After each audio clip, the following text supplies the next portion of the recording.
MLA எம்பியாக ஒரே நேரத்தில் வெற்றி பெற்ற பசும்பொன் முத்துராமலிங்க தேவர் அவர்களின் 118வது ஜெயந்தி விழாவிற்கும் 63வது குரு பூஜையை முன்னிட்டு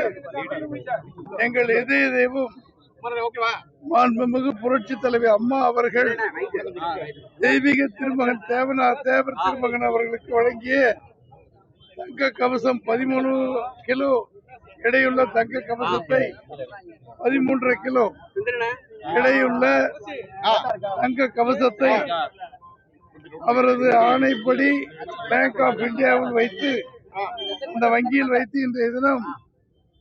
எல்லோருடைய முன்னிலையில் தமிழகத்தினுடைய அதிமுக தலைவர்கள், முன்னாள் அமைச்சர்கள், எம்எல்ஏக்கள், எம்பிக்கள் அத்தனை பேர் இருந்து எடுத்திருக்கிறோம்.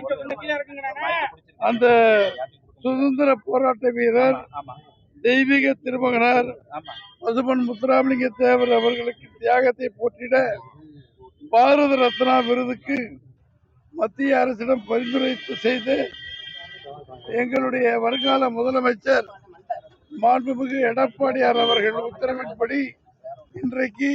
இந்த தங்க கவசம் அம்மாவால் வழங்கப்பட்ட தங்க கவசத்தை எடுத்து கொடுத்து அங்கே குரு பூஜை நடைபெறுகிற பசும்பொனுக்கு செல்கிறது என்பதை அன்போடு தெரிவித்துக் கொள்கிறோம். இங்கே வந்திருக்கிற முன்னாள் அமைச்சர்கள், இந்த தலைமை கழக தலைவர்கள் அத்தனை பேருக்கும் எங்களுடைய நன்றியை, வணக்கத்தை தெரிவித்துக் கொள்கிறோம்.